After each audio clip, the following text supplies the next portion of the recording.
Salam. Saya mau memulai ngomentarin video-video Ustadz yang lucu-lucu. Ini Khalid Basalamah. Kita punya Tuhan yang mengatur semua roda kehidupan ini harus ada. Teman-teman sekalian, Allah Subhanahu wa Ta'ala menciptakan kita memang ini agar kita mengetahui kita punya Tuhan yang mengatur semua roda kehidupan ini harus ada ujiannya. Kalau kehidupan kita ini tidak ada ujiannya, maka tidak nyaman orang jalan. Dan antum tidak akan mengetahui besarnya nikmat yang Allah sedang siapkan. Contoh misal, antum sepanjang hidup nggak pernah sakit, sehat terus. Dari mana antum bisa tahu nikmat sehat itu? Mungkin orang akan anggap remeh. Terbukti sekarang kita setiap hari selalu tarik nafas, menghembuskan nafas. Nikmat besar. Mata kita bisa tangkap cahaya melihat, telinga kita bisa membedakan mana intonasi suara yang keras dan lembut. Dalam seketika, kita baru mengetahui betapa besar nikmat kesehatan itu. Tinggal dia menggunakan perangkat-perangkat syar'i untuk melaluinya. Dia bersabar, dia bisa menerima, tidak berkeluh kesah. Teman-teman sekalian, Allah Subhanahu wa Ta'ala menciptakan kita memang ini agar kita mengetahui apa, Ustadz? Jangan bohongin umat.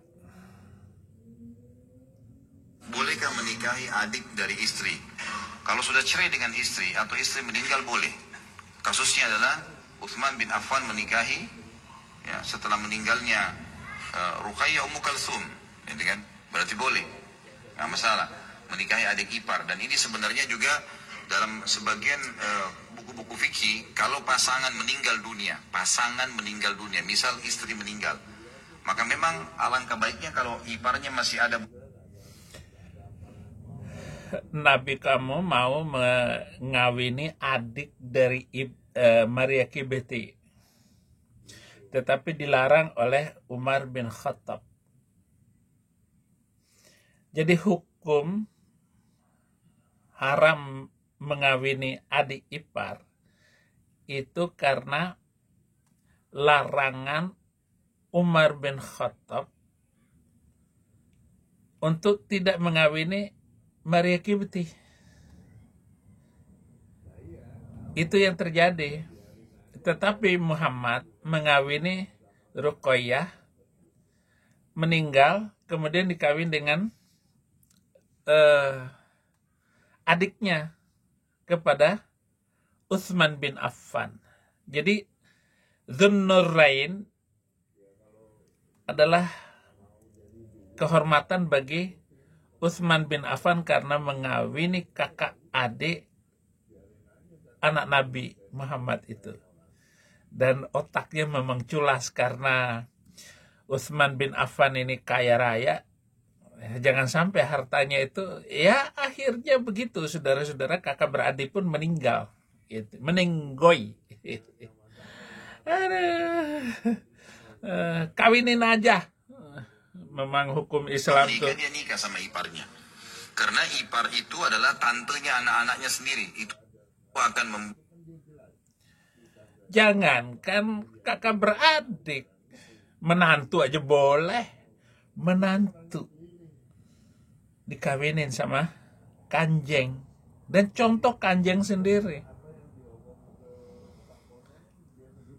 Untung aja memang Umar bin Khattab ini banyak sekali sumbangannya terhadap hukum Islam, termasuk berjilbab itu karena permintaan Umar untuk membuat hadis agar istri-istri Nabi memberi tanda agar tidak diintip oleh Umar bin Khattab. Jadi Umar bin Khattab itu tukang ngintip orang buang air besar waktu itu.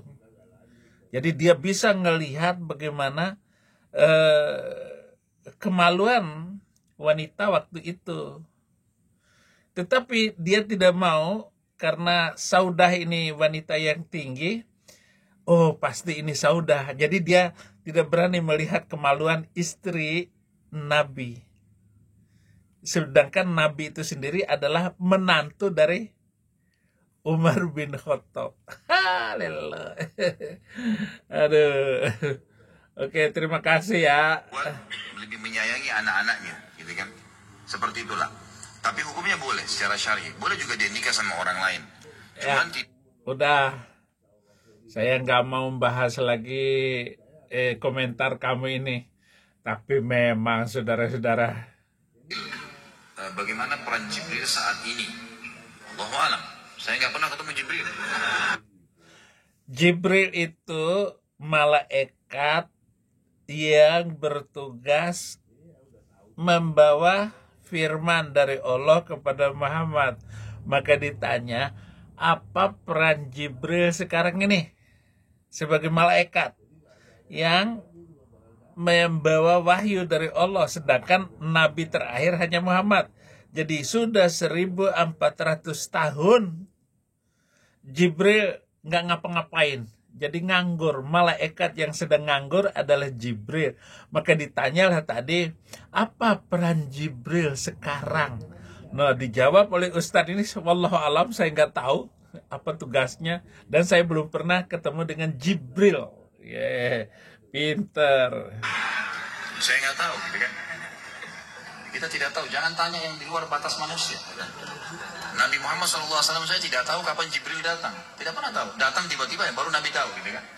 Sahabat-sahabat juga kalau melihat Jibril melihat dalam poster manusia, bukan sebagai malaikat, gitu kan? Itu yang terjadi. Kalau saya pribadi lebih jauh lagi, tidak mungkin saya tahu itu. Bagaimana peran Jibril? Bagaimana peran Jibril saat ini? Allahu a'lam. Ustadz, saya kasih tahu Pak Ustadz, bahwa tidak ada seorang manusia pun dan saksi dari sahabat yang melihat Jibril. Saya harus koreksi Bapak. Nggak ada hadisnya bahwa ada seorang sahabat yang melihat Jibril membawa wahyu kepada Muhammad. Tidak ada. Sakit hatiku atas jawabanku.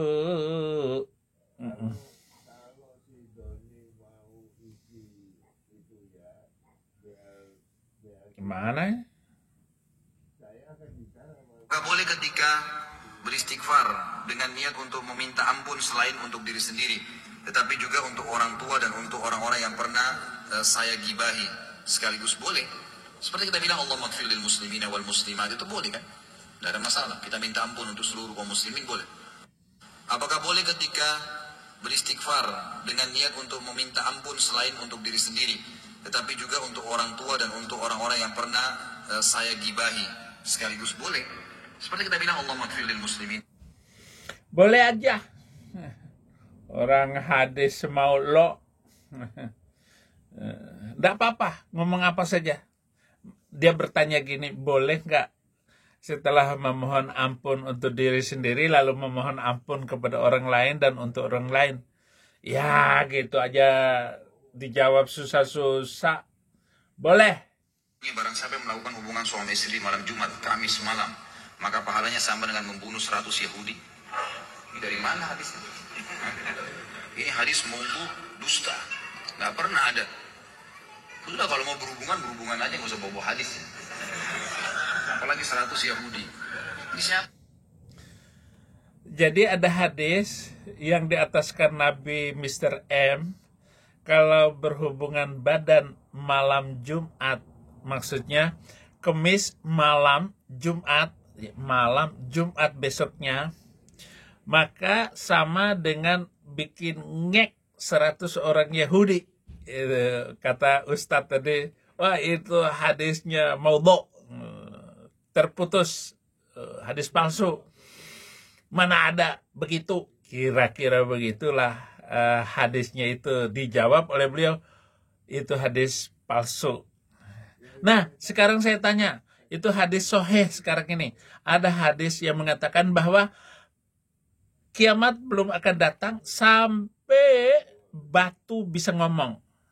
Batu itu bilang, woi muslimin, di belakang bakku ini ada Yahudi, maka bikin dia ngek. Ini, ayo, itu hadis palsu atau bagaimana itu? Aduh, asik ngomong hukum Islam ini.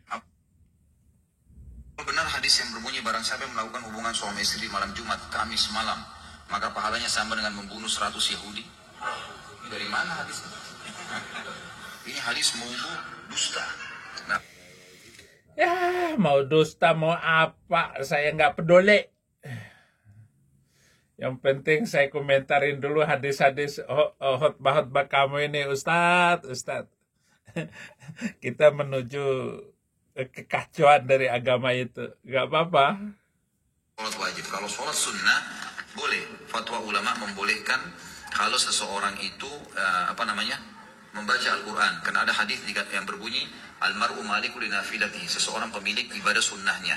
Maka sunnah itu boleh dia batalin kapan dia mau, boleh dia kerjakan kapan dia mau, gitu kan. Kecuali di waktu yang terlarang. Kalau sholat wajib nggak boleh kecuali ada udzur-udzur syar'i. Jadi kalau sholat wajib nggak boleh. Bolehkah imam sholat isya atau maghrib atau subuh membaca mushaf Al-Quran?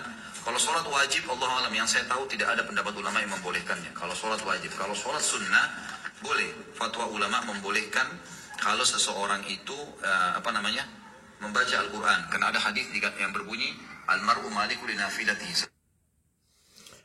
Boleh aja lah. Susah-susah banget.